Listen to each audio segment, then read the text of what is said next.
السلام عليكم ورحمة الله وبركاته. درس رقم 15 من شرح برنامج الإكسل. درس النهاردة هيكون بعنوان نستد اف أو دالة اف المركبة.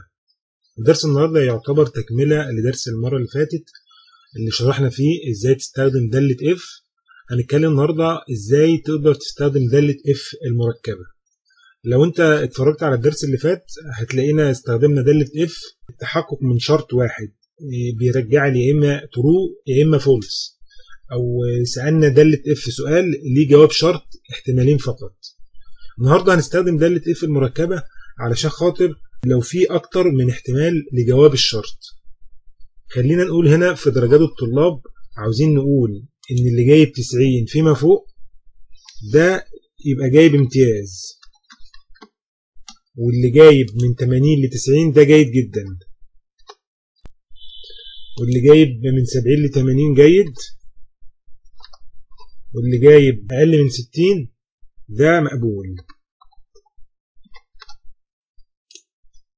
يبقى احنا هنا عندنا 4 حالات، يا إما امتياز يا جيد جدا يا جيد يا مقبول. هنيجي هنا ونقول التقدير،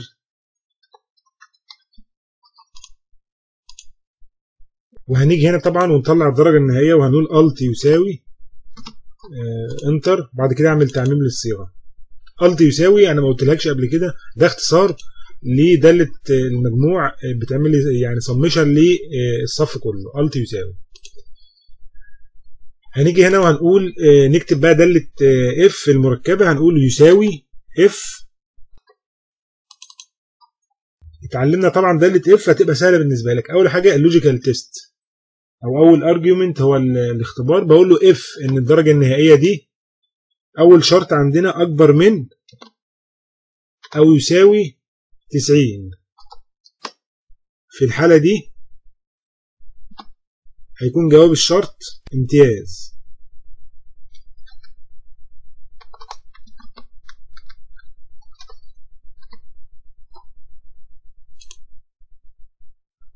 بعد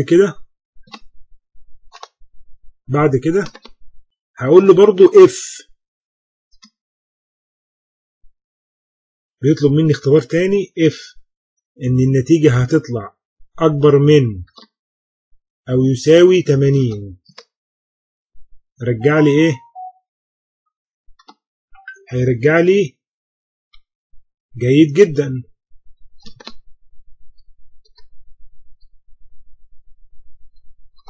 وقلنا طبعا بتتكتب بين علامتين تنصيص. كده فاضلي لسه شرطين كمان، هقول له كوما اف تاب. هقول له انا هنا نسيت اكتب الاختبار، انا هنا قلت له اف اكبر من او يساوي 80، ما قلتلوش ايه هو اللي هيبقى اكبر من. فباجي هنا كده واعلم على الخليه دي اللي هي الخليه اللي فيها الدرجه النهائيه، ونكمل معانا هنا هنقول له اف ان الخليه دي اللي هي الدرجه النهائيه اكبر من او يساوي 70، هترجع لي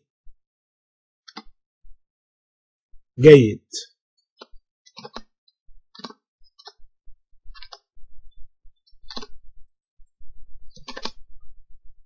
كده فاضل لنا اخر شرط وهو المقبول. طبعا بما ان هو اخر شرط فمش محتاج اكتب له داله اف تانية، فده كده مش هحتاج اكتب له شرط.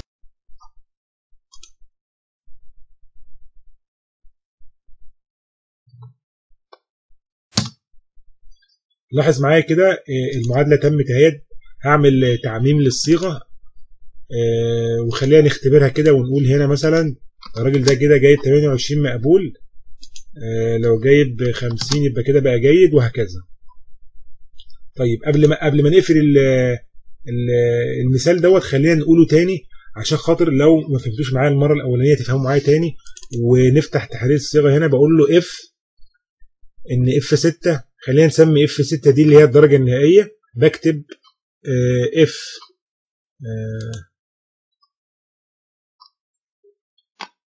اف ان الاف 6 دي او الدرجه النهائيه اكبر من او يساوي 90، تبقى النتيجه امتياز. والا لو اكبر من او يساوي 80 تبقى النتيجه جيد جدا، والا تبقى جيد. وفي الاخر خالص لو مش حاجه من دول خالص، يعني لو اخرى هترجع لي مقبول. وممكن كمان ازود الراسب، يعني ممكن اخليها مثلا اكبر من او يساوي 60 راسب مقبول، واقل من او يساوي 50 يبقى ده يعتبر كده ايه راسب. ولاحظ ان انا لازم اقفل الاقواس عشان تتاكد ان انت قافل كل الاقواس وما يطلعلكش رساله خطا. عندك اف 1 2 3 يبقى انت لازم تقفل ب3 اقواس وتضغط انتر. ده كده المثال الاولاني. خلينا بقى برضو عشان خاطر ناكد على نستد اف لان برضو هتحتاجها.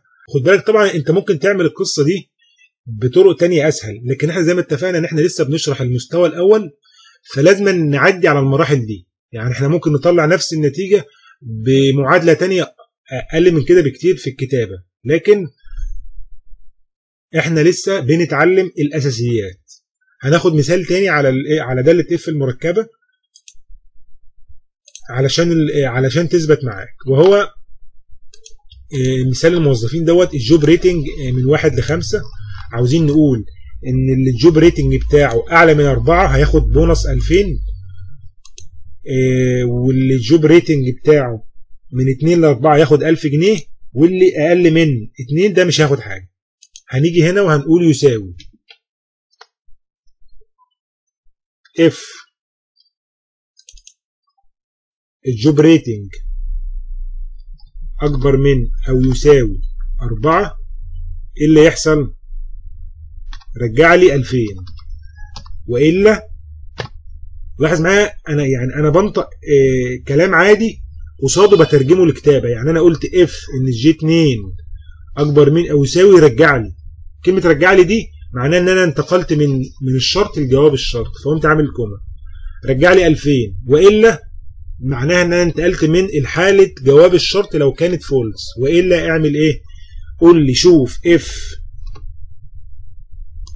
ان الجوب ريتنج اكبر من او يساوي 2 رجع لي 1000 جنيه بونص بس، والا ما ترجعليش حاجه. نعمل دبل كوتيشن كده فاضيه، كده هترجع فاضيه الخليه، ونقفل الاقواس بعدد دوال اف اللي كتبناها. احنا كتبنا داله اف مرتين، يبقى نقفل القوس مرتين 1 2 ونضغط انتر. وبعد كده نعمل تعميم الصيغه. لاحظ معايا اللي اختلف هنا ايه؟ اللي 3 دوت خد 1000 جنيه بونص بس لانه اقل من 4، وال4 خد 2000 والواحد ما اخدش. ده كده باختصار داله اف المركبه. في المراحل المتقدمه ان شاء الله هنستعيد عن داله اف المركبه بحاجات تانية، لكن مهم جدا تتعلمها وتتدرب عليها كويس جدا. ما تنساش تعمل اشتراك في قناه اليوتيوب، ولو مش متابعني على تيك توك روح تابعني هناك. والسلام عليكم ورحمه الله وبركاته.